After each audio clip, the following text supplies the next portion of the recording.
эмэгтэй хүний ямар зан чанар хамгийн сайхан бэ? Зан чанар нь Тийм.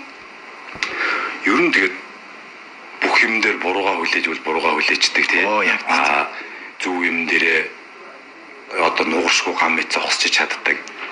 Тэгээд тийм эмэгтэй хүн гоё шүү дээ. Жишээлбэл ингээд нэг 2 алхаал баригдах, 3 алхаал баригдах. Тэгээд эмэгтэй хүний хамгийн гоё сэтгэл бол одоо жишээл найзалж байгаа найз залуугаач гэдэг юм уу нөхрийнхөө сэтгэлийг маш их ойлгодог. Би ингэчүүл одоо жишээлбэл энэ нөхөртөө одоо ингээд энэ нөхөр нь гадагшаа томилтоор явах гэж байгаа юм байна л да тий. Тэнгүүд би миний хайр ингэж нү тэгж нү гэл юм ярьжсэн тэрний төрсөдөд тэнд болох юм байна штэ гэл тэгэхээр би одоо эмэгтэй байлангүүтээ тийм гэхдээ би тэрний төрсөдөрт явахгүй гэл тэгээ нөгөөх нь явцдаг. Тэнгүүтээ нөгөөх нь тэр төрсөдөртөө ерөөсөө явахгүйгээр тэгэл байж лээдэг. Тиймэрхүү зүгээр юм жижиг ингээ аюу ингээд сонсоход маш жижиг юм яаж байгаа мөртлөө зүгээр яг цаатах нөгөө уг үндэс нь гоё юм итгэлтэй байдаг. Ямар ч асуудалгүй байдаг. Үннээ хэлцдэг.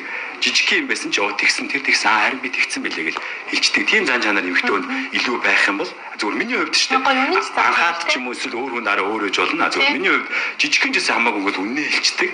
Буруу, амар буруу, тас буруу гэсэн мөртлөө үннээ хэлцдэг. Тэрийг би сонсоод ойлгочдөг. Окей гэдэг. Тийм л байл зүгээр юм санагдав. Яг хүлж чаддсан юм тий. Би яг түрүү хариулахгүй бодлоос ингэ болтоо